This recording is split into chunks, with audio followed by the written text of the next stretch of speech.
Hosszú évtizedeken át, ha valaki arról beszélt, hogy látott egy azonosítatlan repülőtárgyat az égen, legjobb esetben is csak egy kis félmosolyra, legrosszabb esetben pedig szánakozó tekintetekre számíthatott.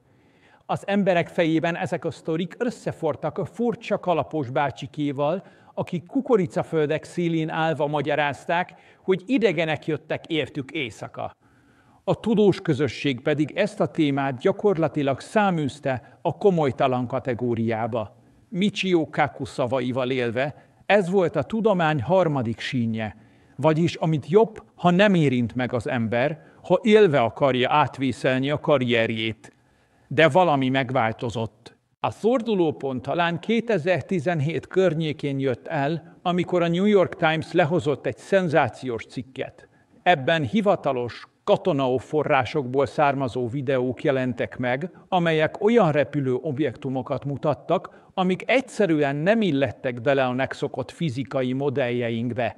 Nem csak optikai kamerák rögzítették őket, hanem radar, infravörös érzékelők és többszörös tanúvallomások is megerősítették a látottakat. És itt jött el az igazi paradigmaváltás. Korábban a bizonyítás terhe mindig a megfigyelőn volt.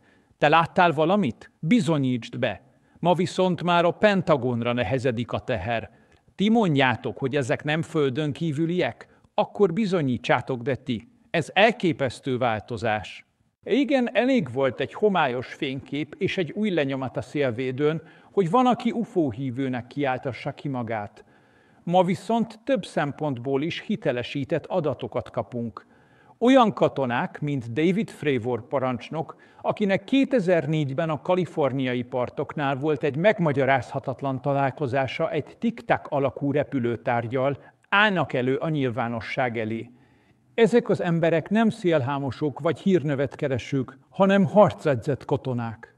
Több ezer órányi repülési tapasztalattal. De ami igazán lélegzetelállító, az az, hogy ezek a jelenségek már nem csak szemmel láthatók. A mai technológiával több módban is rögzíthetők. Radar, infravörös, vizuális és hangalapú eszközökön keresztül is. Ez azt jelenti, hogy ugyanazt az objektumot egyszerre több érzékelő is megerősíti, különböző szögekből és módszerekkel. Ez a többmódú észlelés. Angolul multimodal detection. Vált az új aranyszabályá az azonosítatlan repülőtárgyak vizsgálatában. A dolog tehát már nem szóbeszéd, ez adat. És itt jön a képbe az igazi tudomány. A tudomány ugyanis nem a hitről szól, hanem a kérdezésről.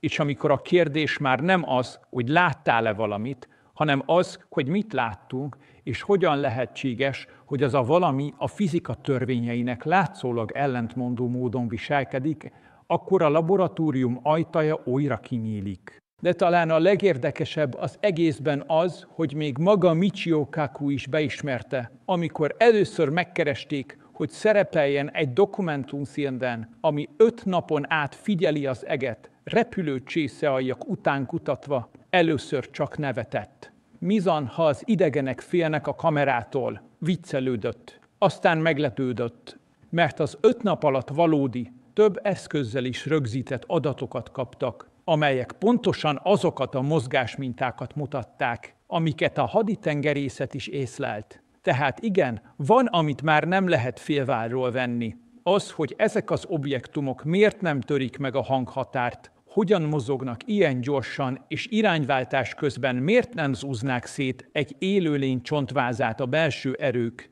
ezek mind olyan kérdések, amelyeket már nem lehet lesöpörni az asztalról egy gúnyos félmosollyal. A nenetés csendesedni látszik, a kérdések egyre hangosabbak, és ez jó, mert a tudomány legszebb pillanatai mindig akkor születnek, amikor nem félünk attól, hogy kérdezzünk. Lehetnek ezek a tárgyak földi eredeti fejlesztések? Egyre gyakrabban merül fel a kérdés.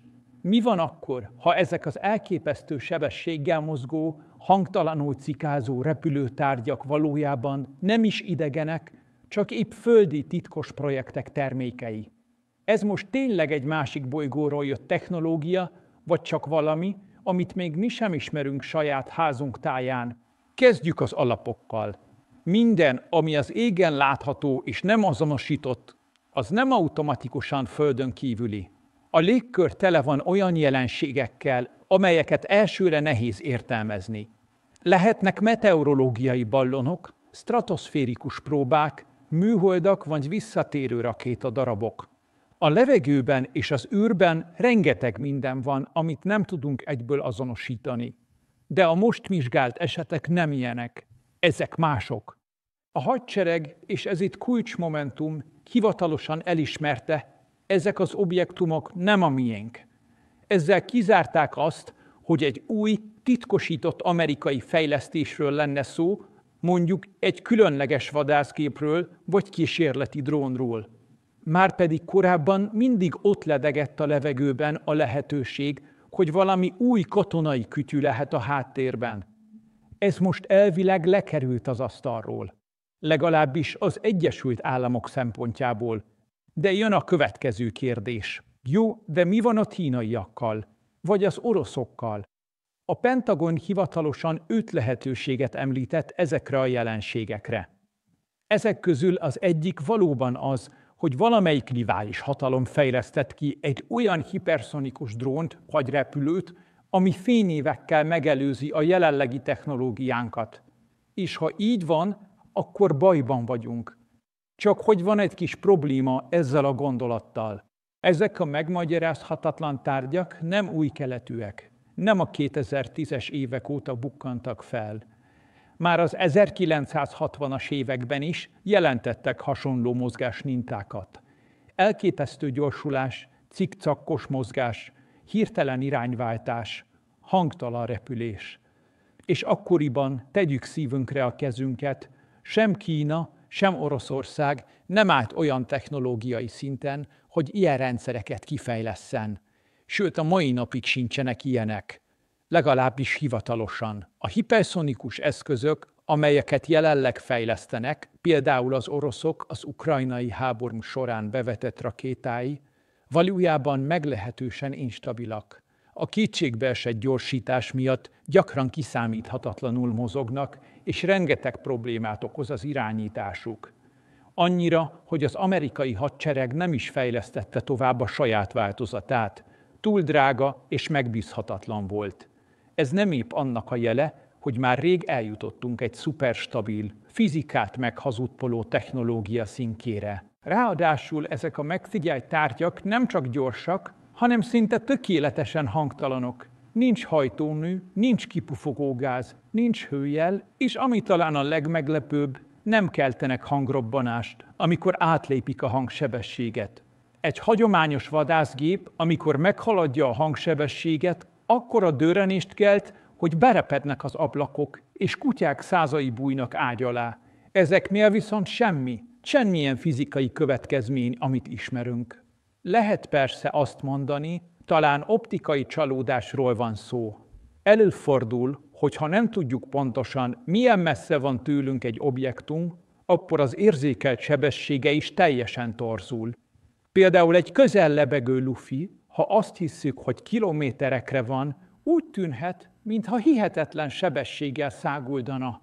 Ez valóban létezik, csak hogy itt nem erről van szó. A modern szenzorok már nem csak egyetlen szögből figyelnek.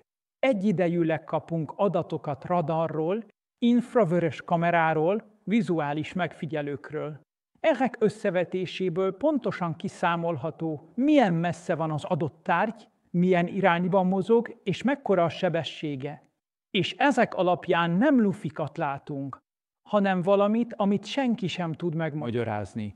És itt jön a kulcsmondat Michio Kakutól, ezek a tárgyak nem amerikaiak, nem oroszok, nem kínaiak. És akkor kié?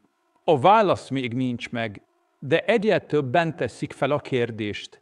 És ez már önmagában forradalom. Milyen fizikai törvényeket sértenek meg ezek az objektumok? Egy tárgy, ami hangtalanul cikázik az égen, hirtelen irányt vált, majd eltűnik a tengerben. Ez nem egy science fiction film nyitó jelenete, ez valós megfigyelés. De hogyan lehet mindez lehetséges, ha egyszer az iskolában azt tanultuk, hogy a fizika törvényei mindenre érvényesek? Kezdjük egy példával, amit mindenki ismer. Ha egy vonaton ülsz, ami hirtelen fékez, akkor te előre billensz. Miért? Mert a tested mozgásban volt, és az nem szeretne csak úgy megállni. Ezt nevezzük tehetetlenségnek. Most képzeld el, hogy ugyanezt a hatást nem egy 20 km/h vonatnál érzed, hanem egy tárgynál, ami 5-ször, 10-szer vagy 20-szor gyorsabb a hangnál, vagyis több ezer km/h halad. Ha egy ilyen tárgy hirtelen kanyarodik, akkor elméletileg az utasai olyan erőhatásnak lennének kitéve, amitől szó szerint szétszakadnának. Michio Kaku egyenesen úgy fogalmazott, a mért gyorsulások során a belső gyorsulás, a génjerő akár több százszorosa lehet a gravitációnak. Ez azt jelenti, hogy egy emberi test, vagy bármi amúgy szerves, szó szerint szétzúzódna belül. A csontjai nem bírnák ki. Semmi organikus nem élheti túl ezt. Tehát ha ezek a járművek utasokat szállítanak, akkor azok nem húsvérlények. Vagy, és ez még rejtélyesebb, nincsenek is benne utasok. Talán csak drónok. Valami mesterségesen irányított szerkezetek, de ki vezérli őket? És akkor ott van a hangrobbanás kérdése. Ismered azt az éles, dörrenésre emlékeztető hangot, amit a vadászképek keltenek, ha átlépik a hangsebességet? Ezt hívjuk hangrobbanásnak. A levegő molekulái ilyenkor olyan sűrűn torlódnak, hogy egy akusztikus lökéshullámot hoznak létre. Olyan erőteljes, hogy repülőkörnyéki ablakokat törhet be. Csak hogy ezek a tiktak alakú repülőtárgyak mindenféle robbanás nélkül szelik át a hanghatárt. Ez önmagában is fizikai képtelenségnek tűnik, ha csak nem más törvények szerint működnek. És még egy meglepő adat. Ezek a tárgyak akár 70 000 láb, vagyis több mint 20 kilométer magasságból néhány másodperc alatt képesek leereszkedni a tengerszintre. Gondolj bele! Ez olyan, mintha egy utasszállító repülő 3 másodperc alatt földet érne, miközben a pilóta rá sem tette a kezét a botkormányra. Ilyen nincsen, legalábbis nem a mi fizikai világunkban. És most kapaszkodj meg, ezek az objektumok nem csak a levegőben mozognak, hanem a víz alatt is. Igen, a Pentagon dokumentált olyan eseteket, amikor egy ilyen jármű a tengerbe csapódott, majd ugyanúgy mozgott tovább a víz alatt is, mint valami sci-fi tenger alatt járó. De mindezt hajtóműzaj nélkül, buborékok nélkül, és a víz ellenállását mintha figyelmen kívül hagyná. Ez sem illik bele a megszokott képletbe, mintha ezek az objektumok nem is érintkeznének a közeggel, amelyben mozognak. Mintha súrlódás és légellenállás nélkül működnének. Mintha nem is itt lennének teljesen. És akkor ott van az egyik legnagyobb rejtély. Nincs hajtómű, nincs propeller, nincs látható sugárhajtás, nincs lángnyelv, nincs hőkibocsátás.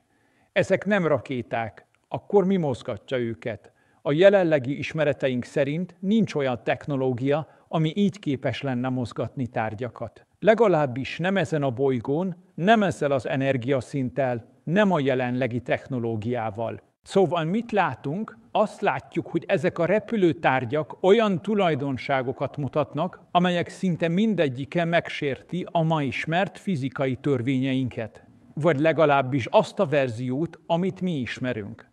Ez persze nem azt jelenti, hogy a fizika hibás lenne. Inkább azt jelenti, hogy valami nagyon fontos még hiányzik a megértésünkből. És a tudomány pont erről szól, hogy merünk feltételezni, kérdezni és új elméleteket alkotni. A megfigyelések már nem illenek a régi dobozba. Egy dolog biztos, ha ezek a tárgyak nem illeszkednek a mi szabályainkhoz, akkor vagy új szabályokra van szükségünk, vagy új kérdésekre, és talán mindkettőre. Létezhet fejlettebb civilizáció, amely már meghaladta az einsteini fizikát. Amikor valaki először hall arról, hogy ezek az objektumok olyan manővereket hajtanak végre, amelyek látszólag megszegik a fizika törvényeit, az első reakció általában az: ez lehetetlen, hiszen Einstein megmondta, hogy semmi sem haladhat gyorsabban a fénynél, és a téridő stabil. Igaz? Nos, igaz. Egészen addig, amíg nem kezdjük el feszegetni a határokat. Michio Kaku, aki nem csak fizika professzor, hanem a Húr elmélet egyik legismertebb képviselője, pont ezt teszi, feszegeti a határokat. És azt állítja, hogy bizonyos energiaszinteken még az Einsteini fizika is elbizonytalanodik. Ezt a szintet hívják úgy, hogy Plancki energia. Ez az a határ, ahol már nem tudjuk elkülöníteni az általános relativitás elméletet a kvantummechanikától, mintha a tér és az idő önmagukban kezdenének el remegni. Ez az a szint, ahol elméletileg megnyílhatnak az univerzum legmélyebb titkai. Féregjáratok, téridőhajtás, kvantumalagutazás. Ezek nem meseelemek, ezek matematikailag levezethetők. Csak épp olyan energia kellene hozzájuk, amire mi még álmodni sem tudunk. És itt jön a kulcs. Lehet, hogy mások már elérték ezt a szintet. Képzeld el, hogy létezik egy civilizáció, amely nem 100 évvel, hanem mondjuk 100 000 évvel jár előttünk. Mi, emberek, alig pár száz éve építettünk gőzgépet. Az elektromosság és a számítógépek is csak néhány generáció óta vannak velünk. És már is eljutottunk a mesterséges intelligencia és az űrutazás határára. Most képzeld el, hogy valaki 10 000-szer ennyi időn át fejlődhetett zavartalanul. Erre született egy rendszer, amit a tudományos köznyelv Kardashev skálának hív. Ez 3 szintet különböztet meg. Típus 1 civilizáció. Teljes mértékben uralja bolygója energiakészletét. Képes irányítani a klímát, a földrengéseket, a vulkánokat, az időjárást. Olyan, mint amivé mi szeretnénk válni, nagyjából a következő 100 évben. Típus 2. Már nem csak egy bolygóval boldogul, hanem egy teljes csillag energiáját képes hasznosítani. Képzeld el, hogy egy egész napot szolgaivá tesz. Ez már Star Trek szint. Típus 3. Ez az a civilizáció, ami egy egész galaxis fölött rendelkezik. Mozgatja a csillagokat, manipulálja a fekete lyukakat, játszik a téridővel, mint gyurma az óvodában. Ez már a Star Wars birodalom, vagy valami még elképzelhetetlenebb. És most jön a merész kérdés. Ha ezek a repülőtárgyak nem tőlünk származnak, akkor vajon milyen típusba tartozhat a mögöttük álló civilizáció? A válasz valószínűleg legalább típus 2, de talán típus 3. Ugyanis csak ilyen szintű technológia lenne képes olyan energiákat megmozgatni, amivel el lehet hajlítani a téridőt, meg lehet kerülni az Einsteini korlátokat, és láthatatlanul lehet közlekedni a légkörben. Mindezt anélkül, hogy hangrobbanás, égésnyom vagy hőtermelés történne. És ez még nem minden. Ha egy civilizáció képes elérni a Plancki energia szintjét, ez körülbelül 10 a 19. elektronvolt, akkor már nem beszélhetünk közlekedésről a hagyományos értelemben. Ott már az idő és a tér válik játékszerré, féregjáratok, kvantumalagutak, sőt, digitális tudatátvitel. Igen, jól hallottad, Michio Kaku szerint egy fejlett civilizáció nem hajón közlekedik, az már elavult. Ehelyett lézernyalábra ültetett tudatokkal közlekedik a galaxisban. Nem testtel jönnek, információként. Lehet, hogy épp ezért nem látjuk őket. Mert mi még a lovaskocsik világában vagyunk, ők pedig már rég áttértek a teleportálásra. Mi még rakétát lőnénk a Marsra, ők meg egy lézersugáron küldik át a tudatukat az Alpha Centaurira. 1 másodperc alatt. A kérdés nem az, hogy ez hihető-e. A kérdés az, képzeletben fel tudjuk-e fogni azt, amit még el sem tudunk képzelni. Ha az univerzum valóban ilyen, akkor még csak most kezdjük kapargatni a felszínt. És minden megfigyelt repülőtárgy csak egy emlékeztető. Valami több van ott kint, és talán idebent is.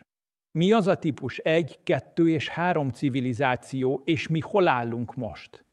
A legtöbben úgy gondolunk az emberiségre, mint a technológia csúcsán álló fajra. Mi küldtünk szondát a Marsra, feltaláltuk az internetet, és kvantumszámítógépekről beszélgetünk egy kávé mellett. De vajon hová helyezhető ez a teljesítmény kozmikus léptékben? Erre ad választ az úgynevezett Kardashev skála.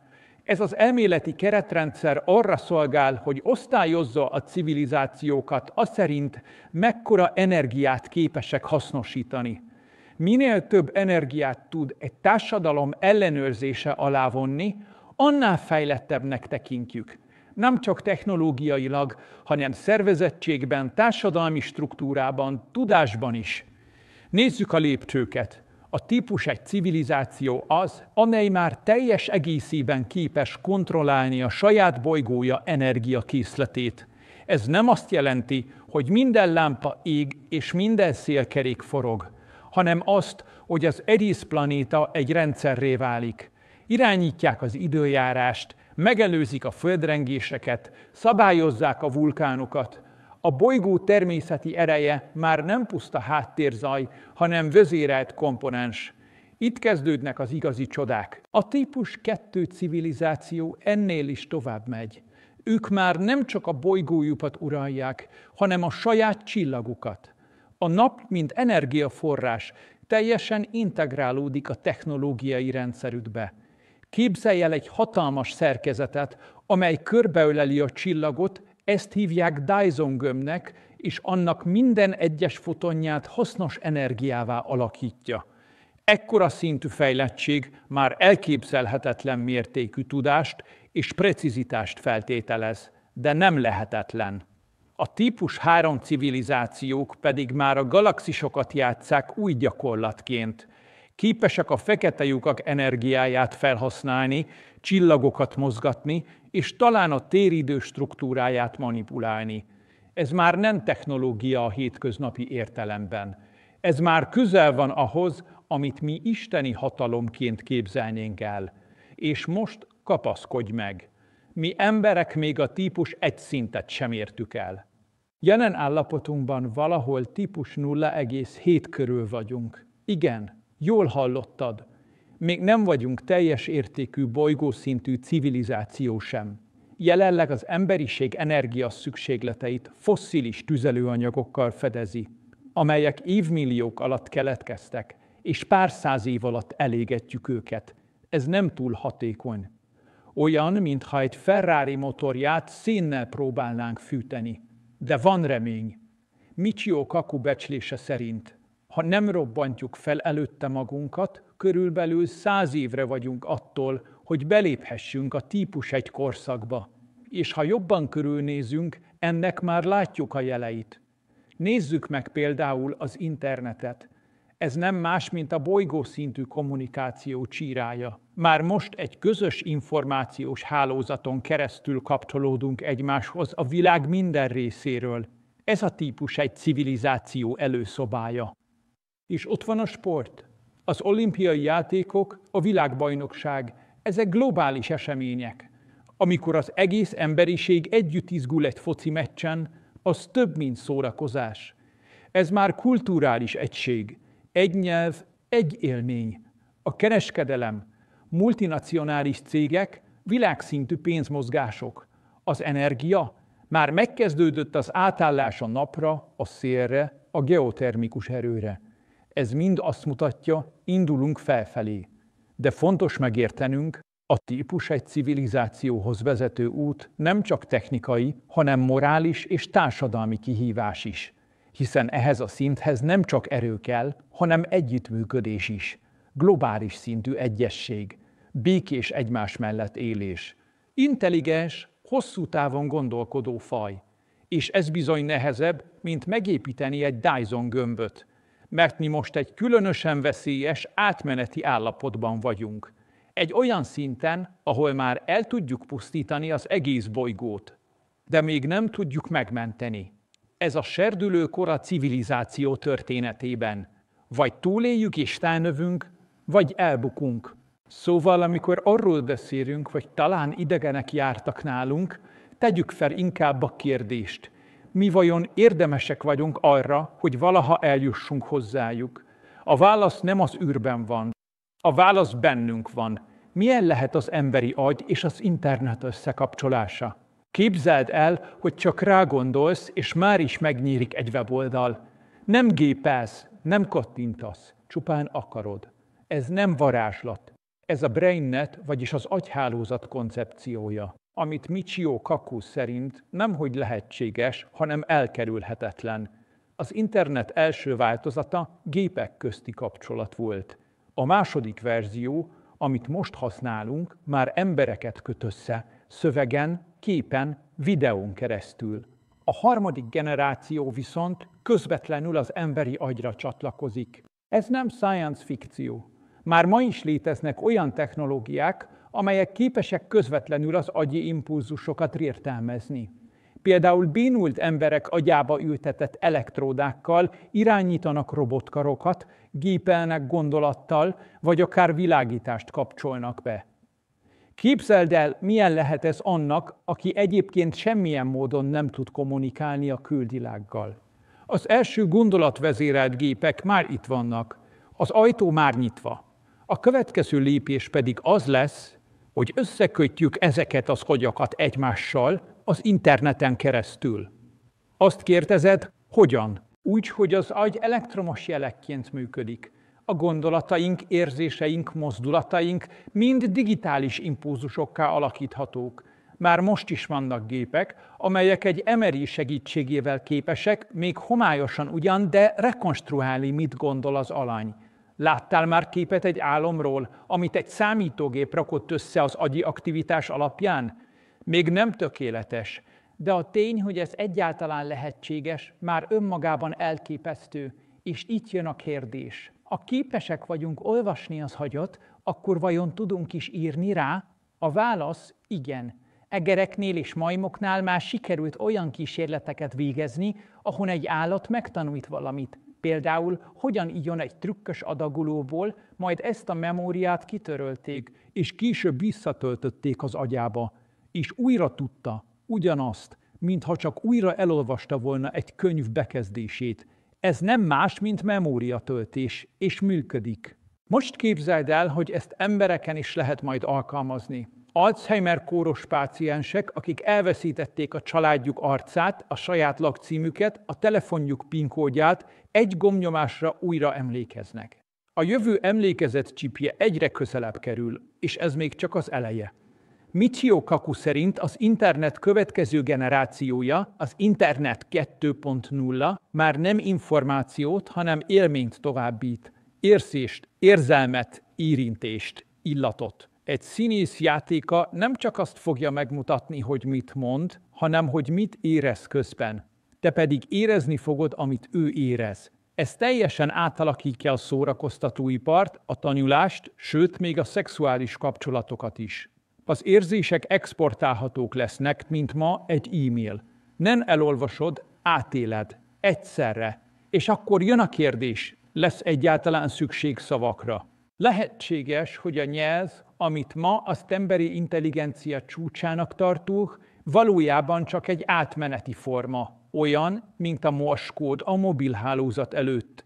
Egy primitív, lassú eszköz, amelyet idővel felvált majd valami sokkal közvetlenebb.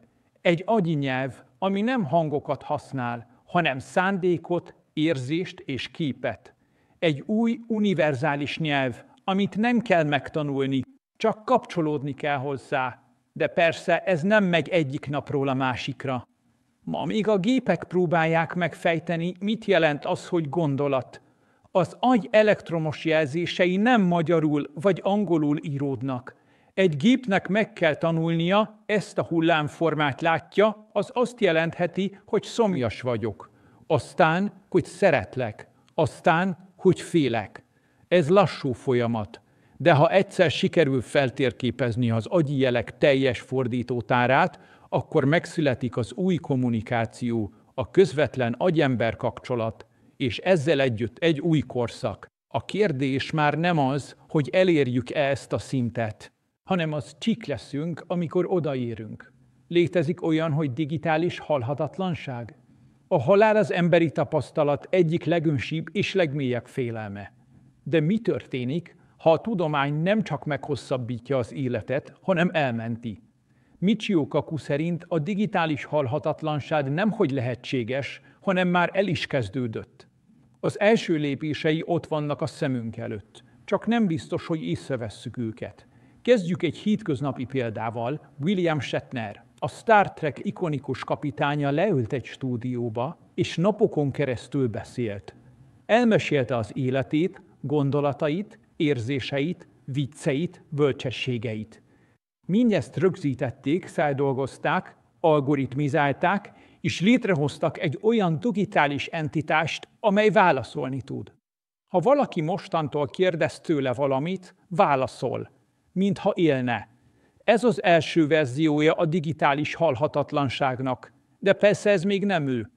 Ez egy digitális bádú, egy interaktív archívum, egy illúzió. Az igazi cél valami sokkal merészebb, a tudat feltöltése. A kulcs technológia ehhez a Connecton projekt.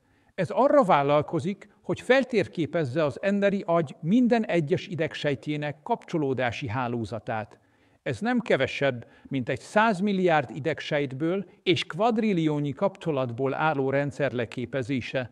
Olyan, mintha egy egész galaxis térképét próbálnánk megszerkeszteni, molekuláris pontossággal. Jelenleg a tudomány itt még csak a muslica szintjén jár. Egyetlen gyümölcslégy agyát már sikerült teljes egészében feltérképezni. Ez körülbelül 100 000 neuron. Az emberi agyban 100 000-szer ennyi van. De a fejlődés gyors. Jöhet az egér, a nyúl, a majom, és egy napon az ember.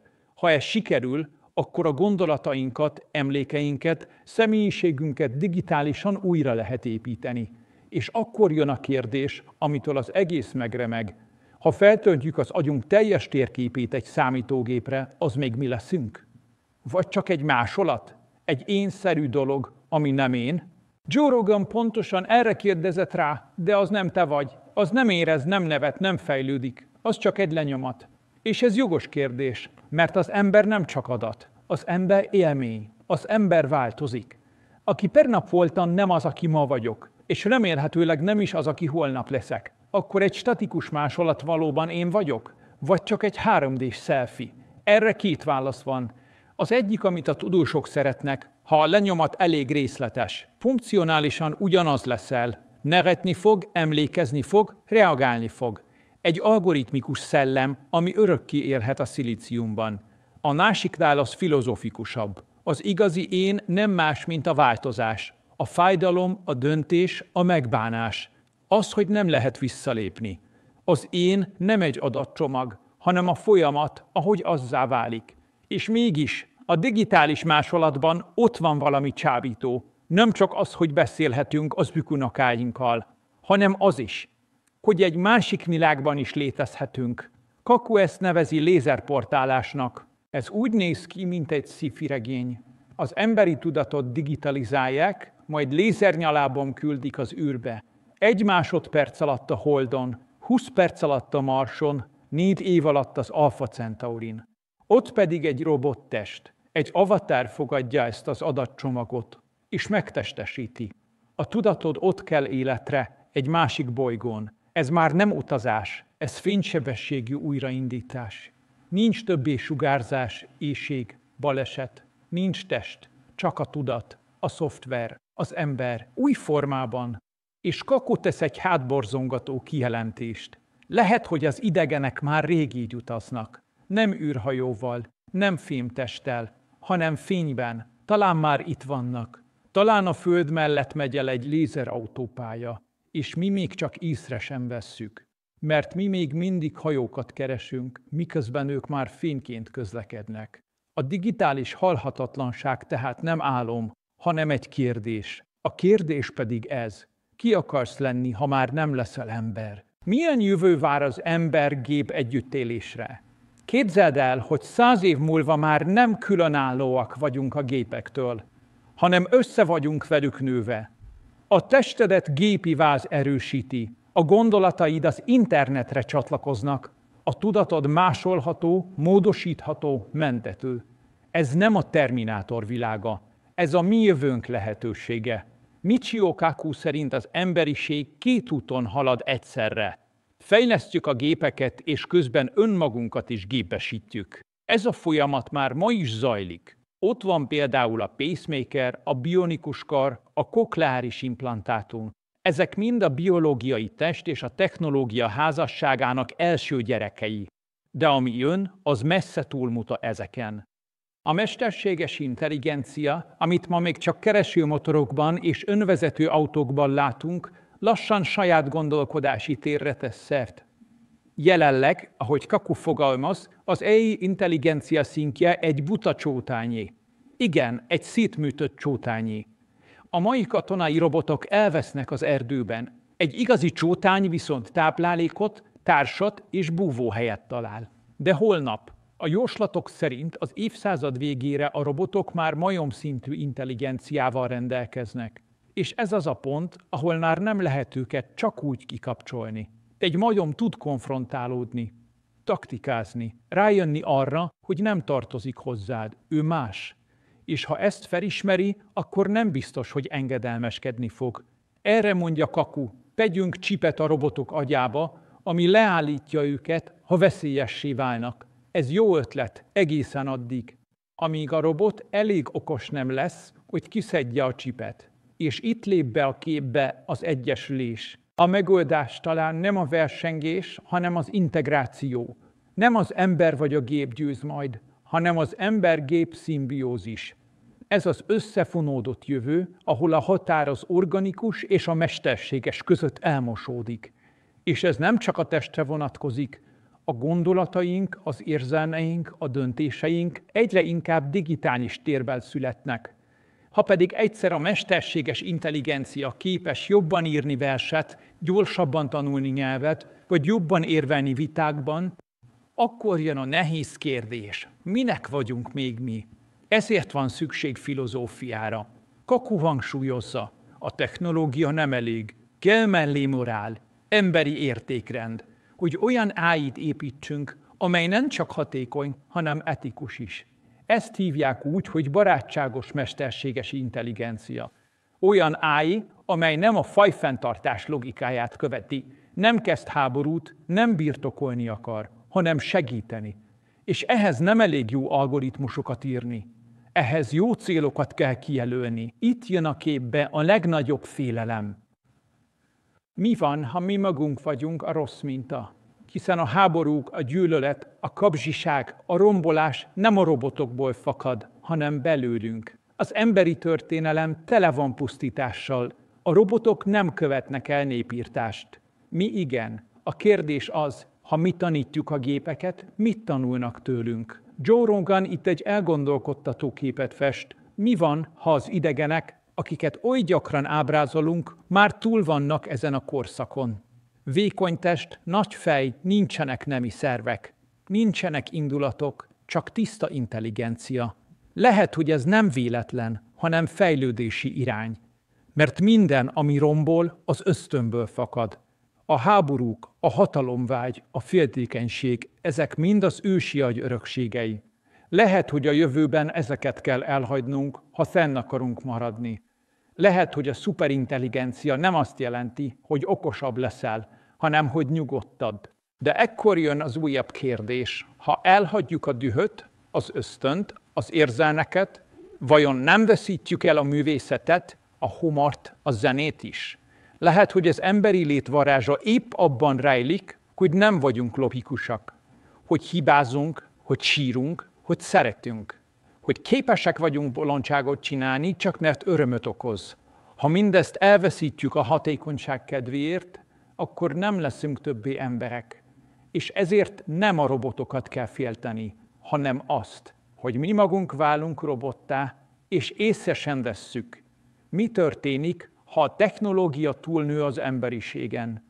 Ez az a kérdés, amelyre már nem elég egy tudós válasza. Ide filozófus, történész, pszichológus, és talán egy költő is kellene. De Michio Kaku mégis megpróbálkozik vele, és meglepően emberi választ ad. Képzeld el, hogy a mesterséges intelligencia valóban túlszárnyal bennünket. Minden területen. Jobban tanul, gyorsabban számol, pontosabban diagnosztizál, és már nem csak utánoz, hanem alkot. Nem csak követi az emberi logikát, hanem kitalálja a sajátját. Ez az a pillanat, amit sokan technológiai szingularitásnak neveznek. Egy pont a jövőben, ahol a mesterséges intelligencia képességei annyira meghaladják az emberét, hogy már nem értjük, mit és miért csinál. Olyan lesz számunkra, mint egy Isten, mindenható, de felfoghatatlan. És ez az a pont, ahol eltűnhet a kontroll. Kaku szerint ezért van szükség arra, hogy már most szabályozzuk, hogyan fejlődhet a mesterséges intelligencia. Mert ha túl későn ébredünk rá, hogy az AI már nem csak kiszolgál bennünket, hanem formálja is a világképünket, akkor könnyen olyan valóságban ébredhetünk, amit nem mi választottunk. Vegyünk egy példát, a közösségi média algoritmusai. Ezek ma még egyszerű rendszerek, de már így is képesek manipulálni, polarizálni, kontrollálni, hogy mit látsz, mit hiszel, hogyan gondolkodsz. És ezek még csak a kezdetek. Ha ezek a rendszerek öntanulóvá, autonómmá válnak, akkor ki mondja meg nekik, hogy mi a cél? És ez nem science fiction, ez már itt van. A mesterséges intelligencia nem csak a termelést vagy a logisztikát veszi át, a kultúrát is. Egyre több zenét komponálnak algoritmusok, egyre több verset, képet, novellát generálnak gépek. Kaku ezért figyelmeztet, ha nem szabjuk meg, mire használhatják őket, akkor elveszítjük az irányítást a kreativitás felett is. És akkor jön a végső kérdés. Ha minden emberi tevékenységet jobban csinál egy gép, akkor hol marad az ember értelme? Erre Kaku válasza meglepően optimista. Szerinte az ember nem azért különleges, mert gyorsan számol vagy jól ír, hanem mert álmodik. Képes olyan dolgokat elképzelni, amik nincsenek. Képes hinni, remélni, szenvedni, megbocsátani, szeretni. Ezek nem funkciók, ezek értelemkeresési formák. És ezt egy gép, bármennyire is bonyolult, nem fogja érteni, csak modellezni. Ahogy egy gép le tudja másolni Beethoven zenéjét, de nem tudja elsírni magát tőle. A jövő tehát nem a mi vagy ők kérdése, nem az ember kontra gép harca, hanem az, hogy mi tudunk-e emberlek maradni egy gépesített világban. Tudunk-e tovább álmodni? Tudunk-e célokat adni a gépeknek, amelyek nem csak hatékonyak, hanem emberségesek? Tudunk-e úgy fejlődni, hogy közben nem veszítjük el azt, ami minket emberré tett? Ez a kihívás, és ez a remény is. Mert ahogy Kaku mondja, a jövő nem elkerülhetetlen. A jövő választható. És hogy milyen jövőt választunk, az most dől el. Nem holnap. Nem a következő 100 évben, hanem ebben a pillanatban. Ezért a legfontosabb kérdés már nem az, hogy mire képes a technológia, hanem az, mire vagyunk képesek mi, egymásért, a jövőért, az emberiségért. Hogyan menthetjük meg önmagunkat ebben a gyorsuló világban? Ahogy Michio Kaku végig gondolja a jövő lehetséges útvonalait, nem hagy kétséget afelől, a technológia robbanásszerű fejlődése nem opció, hanem tény. A kérdés csak az, hogy mi lesz ebből az egészből. Áldás vagy átok, utópia vagy disztópia? Az emberiségnek minden korábbi korszakában volt ideje feldolgozni, amit létrehozott. A gőzgét megváltoztatta a gazdaságot, de évszázad alatt. Az elektromosság elterjedése is generációkon át tartott. Ma viszont egy új technológia akár heteken belül felforgathatja az életünket. Ez a gyorsulás okozza a legnagyobb szorongást. Hiszen hogyan lehet etikai szabályokat hozni, ha még azt sem értjük, mi történik? Hogyan védhetjük meg az emberi méltóságot, ha nem is ismerjük fel, mikor sérül? Kaku szerint ez nem technológiai, hanem civilizációs próbatétel. Nem az a kérdés, hogy tudunk-e kvantum számítógépet építeni, hanem hogy tudunk-e közösen, felelősen gondolkodni róla. És ehhez nem elég a tudomány. Ide kell a filozófia, a társadalomtudomány, az oktatás, az empátia, a nyilvános párbeszéd. Tudni kell nemet mondani. Nem minden újítás tesz jót. Lehet, hogy egy technológia profitot termel, de közben tönkreteszi az emberi kapcsolatokat. Lehet, hogy gyorsabb, olcsóbb, hatékonyabb, de közben megfoszt az identitásodtól, az arcodtól, a hangodtól, a gondolataidtól. Ezért fontos, hogy a jövő ne csak a mérnökök és befektetők kezében legyen, hanem a tanárokéban, a szülőkében, a gyerekekében is. Mert amit ma tanítunk egy 10 évesnek, az lesz a világ, amit holnap épít. Gakku ezért hisz az oktatásban, és nem csak az iskolában, hanem a társadalmi intelligenciában. Hogy legyenek beszélgetések a mesterséges intelligenciáról a vacsoraasztalnál is. Hogy ne tabu legyen a technológia, hanem közös ügy. Mert ha csak a szűk elit érti, mire képes egy új rendszer, akkor a hatalom torzul, és az egyensúly felborul. És akkor jön a félelem. A világ, amelyet építünk, nem mindannyiunkért lesz, de lehet másképp. Lehet úgy is építkezni, hogy a technológia megsokszorozza az emberi lehetőségeket, nem lecseréli azokat. Lehet úgy is szabályozni, hogy ne az algoritmus döntsön az életedről, hanem te magad. Lehet olyan mesterséges intelligenciát fejleszteni, amely nem csak okos, hanem bölcs is. Mert a programkód mellé morált is írunk. És hogy ez sikerül-e, az nem függ a sorsunktól, csak tőlünk függ. Az emberiség mindig akkor lépett nagyot előre, amikor nem csak okos, de bátor is volt. Amikor nem a félelem irányított, hanem a kíváncsiság. Amikor nem az volt a kérdés, hogy mit lehet megcsinálni, hanem az, hogy miért érdemes. Ezért Kaku záró gondolata egyszerre figyelmeztetés és bátorítás. A jövő nem valami, amit meg kell jósolni. A jövő valami, amit meg kell építeni. És ha ezt együtt tesszük, akkor talán nem csak túléljük a 21. századot, hanem méltók is leszünk rá. Nagyon köszönöm, hogy ma is velem voltál, és meghallgattad ezt az utazást a technológia, az emberiség és a jövő határvidékére. Remélem sikerült olyan kérdéseket felvetnem, amik nem csak elgondolkodtatnak, hanem beszélgetésre is ösztönöznek. Szóval, ha bármi gondolat megfogott, vagy csak egyszerűen kíváncsi vagy, mit gondol más, írd meg kommentben, beszélgessünk róla. Ha pedig szeretnél részese lenni ennek a közösségnek egy kicsit mélyebben is, csatlakozhatsz a csatornatagsághoz, ahol további tartalmak és exkluzív lehetőségek is várnak rád. Ne felejts el feliratkozni és megnyomni azt a kis harangikont, hogy ne maradj le a következő tudományos kalandról sem. És ha van kedved, nézz körül a korábbi videók között is. Biztos vagyok benne, hogy találsz köztük olyat, ami új gondolatokat ébreszt benned. Találkozzunk a következő videóban. Addig is maradj kíváncsi, és fedezd fel a világ csodáit.